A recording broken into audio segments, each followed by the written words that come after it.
Sutra Sagrado, a chuva de néctar da verdade. Deus. Um dia o anjo vindo a sexto Noé recita: o Deus da criação transcende os 5 sentidos e também o sexto sentido. Sagrado, supremo, infinito.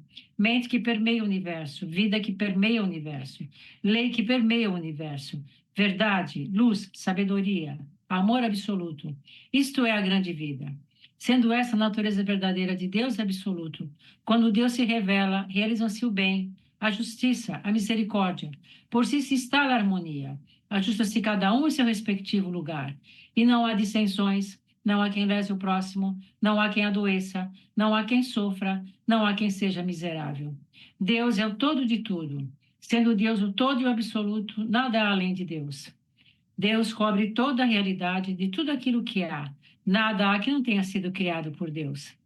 Deus, a criar todas as coisas, não usa barro, não usa madeira, não usa martelo, não usa cinzel, não usa ferramenta nem matéria-prima de espécie alguma. Cria unicamente com a mente. A mente é o criador de tudo. A mente é a substância que preenche o universo. A mente é Deus onipotente e onipresente. Quando a mente desse Deus onipotente, desse Deus perfeito, entra em vibração e se torna palavra, desenvolve-se todo o fenômeno e todas as coisas passam a ser. Todas as coisas são mente de Deus. Tudo é palavra de Deus, tudo é espírito, tudo é mente. Nada há que seja feito de matéria. A matéria é apenas sombra da mente. Ver a sombra e considerar a realidade é ilusão. Cuidar para que não vos apegueis à ilusão. A realidade é eterna, por isso não perece. A ilusão é efêmera e em breve se desfaz. A realidade, porque é livre, não conhece sofrimentos. A ilusão, porque é uma forma de apego, é farta de dores. A realidade é verdade, a ilusão é falsidade. A realidade transcende os 5 sentidos, transcende inclusive o sexto sentido, e não se projeta a percepção do homem. E espírito, os sentidos não captam senão projeções da mente. Mesmo que vejais a imagem do espírito pela vidência, não estareis vendo a realidade. Tudo que podeis perceber através dos sentidos são projeções da mente e não a realidade prima. Existem várias imagens espirituais. Existem espíritos doentes, existem espíritos sofredores, espíritos que não têm estômago, que sofrem doença gástrica, espíritos que não têm coração e sofrem doença cardíaca. Tudo isso é ilusão. Se um desses espíritos influenciar alguém, a pessoa influenciada apresentará uma doença gástrica ou uma doença cardíaca. Mas os vários espíritos sofredores que aparecem na evidência não são a realidade prima. São sombras de ilusões motivadas por crenças errôneas. A mente que está em ilusão profunda da forma de sua crença se manifesta uma imagem falsa. Porém, seja qual for o aspecto manifestado, a falsidade é eternamente falsa e jamais será a realidade. Não temais que não é realidade. Não trateis como o real que é real. Enfrentai o real com o real. Enfrentai a mentira com a verdade. Enfrentai a imagem falsa com a imagem verdadeira. Enfrentai a treva com a luz. Além do real, nada existe que destrua o real. Além da imagem verdadeira, nada existe que destrua a imagem falsa. Além da verdade, nada existe que destrua a mentira. Além da luz, nada existe que prove a inexistência da treva. Ensinai a eles a imagem verdadeira da vida. Ensinai que a imagem verdadeira da vida é o próprio Deus e é a perfeição. Ensinai que nesse mundo não há pecado que tenha sido cometido, nem há pecado a ser resgatado. Porque Deus é o todo, porque Deus não cria o pecado, porque não há outro criador senão Deus. Quando todas as vidas do universo e todos os espíritos do universo virem essa verdade, despertarem para essa verdade, destruindo todas as ilusões mentais, as quais constituem a causa de todos os sofrimentos, os deuses do céu farão chover coros da verdade, os seres vivos desse mundo verão a luz, desaparecerão todos os embaraços, e esse mundo assim mesmo como é, será o reino da luz. Matéria. Não tomeis por realidade a matéria que percebeis através dos sentidos. A matéria não é substância das coisas, não é vida, não é verdade. Na matéria em si não existe inteligência, nem existe sensibilidade. A matéria é afinal nada, e nela não existe qualidade inerente. O que atribui qualidade à matéria é a mente e somente ela. Pensando em saúde na mente, aparece a saúde. Pensando em doença na mente, aparece a doença. Essa circunstância se assemelha à tela cinematográfica, em que aparece um lutador, se nela for projetado um lutador, ou um doente, se nela for projetado um doente. Porém, o filme cinematográfico em si é incolor e transparente, e nele não existe lutador nem doente. As diversas demais resultantes da reação do sensibilizador, que cobre o fio incolor e transparente, é que faz aparecer ou a figura do lutador ou a figura do doente. Porém, tanto o saudável lutador como o débil doente são sombras que aparecem pela reação do sensibilizador e não são a realidade. Se colocares no projetor um fio incolor e transparente que não tem imagens resultantes da reação do sensibilizador e na tela projetares esse filme, não aparecerá o lutador saudável, que em breve envelhece e morre, nem aparecerá evidente doente de tal algum, porque existirá na tela unicamente a própria luz, a própria vida, que brilhará resplandecentemente. Compreendei vós agora mesmo que vossa vida é coisa superior à do saudável lutador. Por mais saudável que esteja o lutador, desde que ele veja o corpo como realidade, desde que ele veja o corpo como seu eu, ele é um alimento perecível e não é verdadeiramente saudável. A saúde verdadeira não está na matéria, não está no corpo. A vida verdadeira não está na matéria, não está no corpo. Vosso eu verdadeiro não está na matéria, não está no corpo. No âmago da matéria, no âmago do corpo, existe um ser sumamente perfeito e maravilhoso. Este sim é o vosso eu perfeito, exatamente como Deus o criou, e é vida eternamente saudável e imperecível. Transcendei vós agora a mesma matéria e concentrai a imagem verdadeira de vossa própria vida. Realidade. Prossegue anunciando o anjo. A realidade é eterna, a realidade não adoece, a realidade não envelhece, a realidade não morre. Ao fato de conhecer esta verdade se diz conhecer o caminho. A realidade, porque é universal, é chamada caminho. O caminho está com Deus. Deus é o caminho e a realidade. Aquele que conhece a realidade, aquele que vive na realidade, transcende a desintegração e será eternamente perfeição. A vida conhece a vida e não conhece a morte. Vida é sinônimo de realidade. A realidade não tem princípio nem fim, não se extingue nem morre. Por isso, a vida também não tem princípio nem fim, não morre nem desaparece. A vida não está contida na escala do tempo, não está contida na escala da caducidade. O tempo, pelo contrário, está na palma das mãos da vida, a qual cerrada se torna um ponto e aberta se torna infinito. Aquele que acredita ser jovem logo rejuvenescerá, e aquele que se crê senil logo envelhecerá. Também o espaço não é algo que limite a vida. Pelo contrário, o espaço nada mais é que uma forma de reconhecer criada pela própria vida. A vida é senhor e o espaço é súdito. As corporificações das ideias emitidas pela vida e projetadas no espaço dá-se o nome de matéria. A matéria é originariamente nada e não possui autonomia nem força. O que faz parecer que a matéria possui autonomia e também força para dominar a vida é a distorção ocorrida na ocasião da passagem da vida por aquela forma de reconhecer. Vede corretamente a imagem verdadeira da vida sem nos prender a esta distorção. Aquele que conhece a imagem verdadeira da vida transcende a causalidade e alcança a liberdade harmoniosa da vida, que é originariamente sem distorções. Sabedoria. A sabedoria é luz de Deus. É luz perfeita que acompanha a realidade. É luz infinita e onipresente que desconhece restrições. Porque não conhece restrições, está presente em todas as coisas e ilumina todas as coisas. O homem, sendo filho da luz, e porque está sempre na luz, desconhece a escuridão, desconhece tropeços, desconhece embaraços, como anjos que passeiam no céu, como peixes que nadam no oceano. Passeia no mundo da luz, pleno de luz e cheio de alegria. Sendo a sabedoria a luz da iluminação espiritual, é a verdade que ilumina e extingue as trevas da ilusão. Somente a verdade é a realidade. A ilusão, sendo apenas falta de conhecimento da verdade, é tal qual um pesadelo. Despertai do pesadelo. Ocorrendo a iluminação espiritual, imediatamente esse mundo se torna paraíso pleno de luz, e o homem revela a sua imagem verdadeira, que é a vida plena de luz. Deus, luz de infinita e universal sabedoria, bem sem limitação, vida sem limitação, substância de todas as coisas, é também criador de todas as coisas. Por isso, Deus está presente em todos os lugares. Deus é onipresente substância e também o Criador. Por isso, unicamente o bem é força, unicamente o bem é vida, unicamente o bem é realidade. Logo, não existe força que não seja bem. Não existe vida que não seja bem. E também não existe realidade que não seja bem. Força que não seja bem, isto é, força que traz infelicidade, não passa de pesadelo. Vida que não seja bem, isto é, a doença, não passa de pesadelo. Todas as harmonias e imperfeições nada mais são que pesadelos. Sendo pesadelo aquilo que dá força ativa à infelicidade, à doença, à desarmonia, à imperfeição, essa se assemelha às diabólicas opressões. Quem sonha pode nos fazer sofrer. Mas ao despertarmos, percebemos que não existe força alguma para nos oprimir. Nós é que nos oprimimos com a nossa própria mente. Em verdade, as forças maléficas, a força que oprime a nossa vida, a força que nos faz sofrer, não são forças que realmente existem de modo objetivo.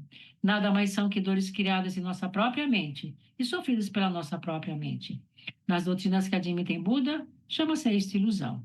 Nas doutrinas que admitem Deus, chamam-no pecado. Disse ilusão por não se conhecer verdadeiramente a perfeita e harmoniosa imagem verdadeira da vida. Disse pecado por se encobrir e não revelar a perfeita e harmoniosa imagem verdadeira da vida. Ilusão. Enquanto assim recita o anjo na sexta noite, aparece o querubim que roga para o bem-estar da humanidade, para o despertar espiritual dos homens, esclarecer a natureza da ilusão. Responde o anjo dizendo: supor existente que é inexistente, nisso consiste a ilusão. Disse a ilusão ao desconhecimento da verdade. Embora o prazer e a dor não estejam na matéria, julgo que eles são pertinentes à matéria, ora perseguindo o prazer, ora fugindo da dor. A tal pensamento invertido se dá o nome de ilusão. Embora a vida não esteja na matéria, imagine que ela está na matéria. A esse equívoco se diz ilusão. Na verdade, a matéria está na mente. Embora a mente seja o senhor da matéria e todas as formas e naturezas da matéria sejam criações da mente, acredito que a mente é dominada pela matéria, sofre ou se angustia segundo as mudanças materiais e não compreende que a imagem verdadeira de si própria e de sua vida é perfeição e harmonia. Aí se diz ilusão. A ilusão é ausência de luz porque é o oposto da verdade. A ilusão é real porque se opõe à realidade. Tivesse a ilusão a existência real, a dor e a angústia que nascem da ilusão teriam também existência real. Porém, porque a ilusão é a ausência da realidade, dor e angústia são apenas pesadelos que certamente se desfarão e não são a realidade. Pecado. Tem um pecado de existência real? Volta a indagar o querubim. Ouve-se a voz do anjo que assim responde: tudo que verdadeiramente existe são somente Deus e o que vem de Deus. Sendo Deus a perfeição, tudo que foi criado por Deus é perfeição também. Então pergunto: considerais perfeição o pecado? Responde o querubim: mestre, o pecado não é perfeição. Prossegue o anjo: o pecado não é realidade porque é imperfeição. A doença não é realidade porque é imperfeição. A morte não é realidade porque é imperfeição. Não considereis realidade o que não foi criado por Deus. Não vos atemorizeis imaginando aquilo que é inexistente como um pesadelo. Pecado, doença e morte, porque não são criações de Deus, são realidades, são falsidades, embora usem a máscara da realidade. Vem para arrancar essa máscara e mostrar a realidade do pecado, da doença e da morte.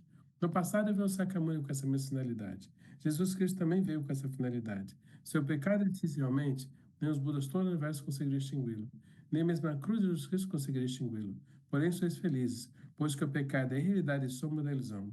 Os Budas todos no universo eliminam os homens e bem extinguidos seus pecados.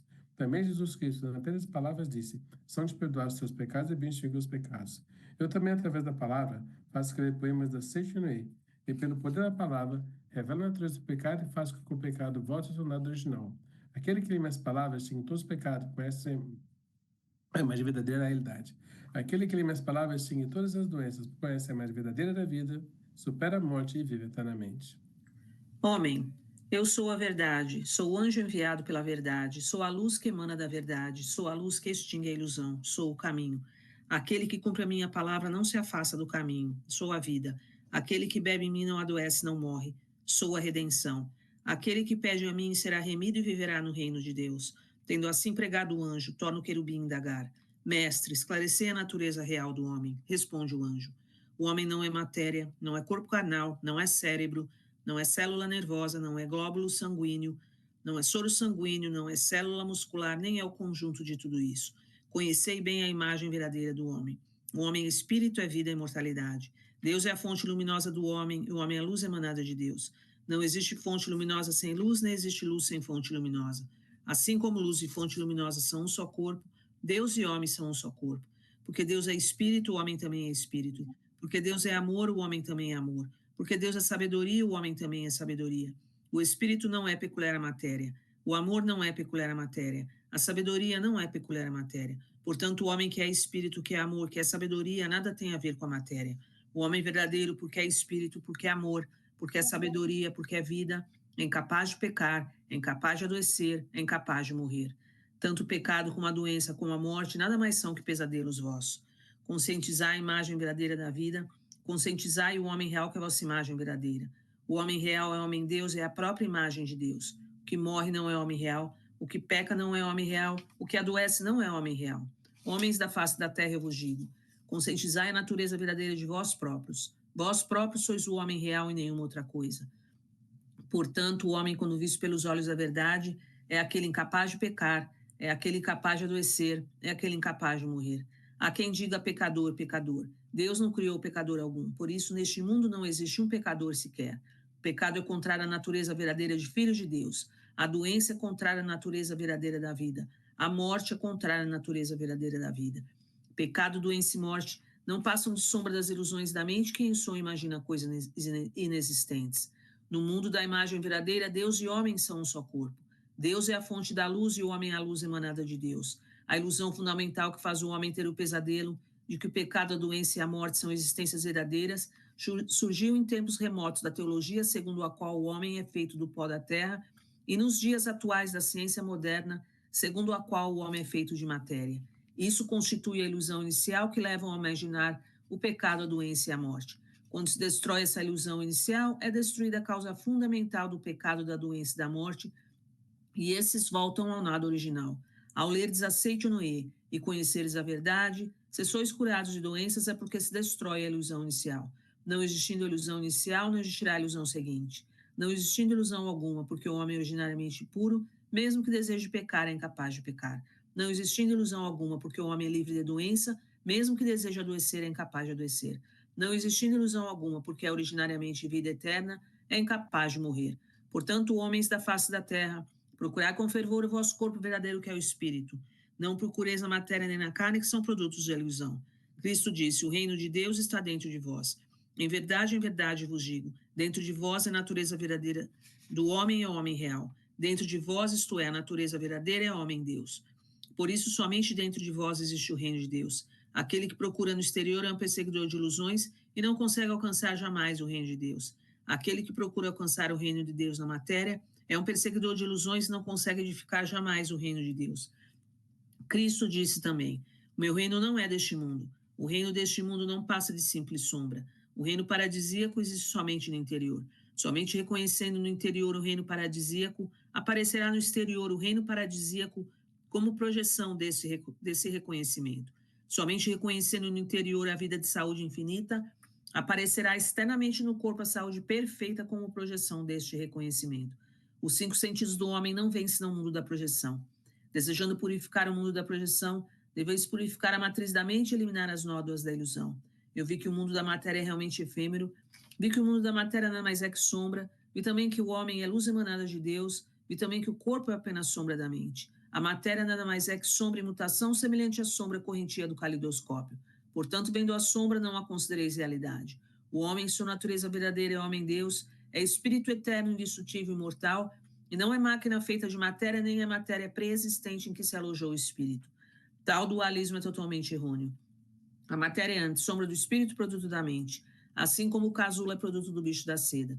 Não é no casulo pré-existente que se aloja o bicho da seda. O bicho da seda que, expelindo o fio, constrói o casulo e nele se aloja. Também o homem cuja natureza real é vida espírito, tece o casulo de carne com os fios da mente, nele instala a si próprio o seu espírito. Somente então o verbo se faz carne. Sabei claramente que o casulo não é o bicho da seda, portanto que a carne não é um homem, não passa de casulo do homem. Em chegando a hora, assim como o bicho da seda rompe o casulo e alça voo como inseto adulto, o homem também rompe o casulo de carne ascendendo ao mundo espiritual. Não façais em absoluto da morte do corpo a morte do homem, porque o homem é vida, jamais conhece a morte. Segundo a mente, segundo a oportunidade, segundo a necessidade, manifesta no corpo no ambiente variadas situações. Porém, a vida em si não adoece, a vida em si não morre. Segundo a mudança da mente, livremente podeis modificar vossa saúde e vosso ambiente. Porém, chegará por fim a hora em que a vida não mais necessitará do casulo de carne. Neste momento, a vida romperá o casulo de carne e ascenderá ao mundo de muito maior liberdade. Não façais disso a morte do homem, porque a essência do homem é vida, jamais lhe ocorre a morte. Enquanto assim fala o anjo, ouve-se ecoar no céu uma sublime música angelical, caem pétalas não se sabe de onde, como que glorificando as verdades pregadas pelo anjo. Fim da Sutra Sagrada. Rogamos que as santas bênçãos dessas se estendam a todos os seres vivos e que nós, juntamente com todos eles, consigamos manifestar a imagem verdadeira. Muito obrigada.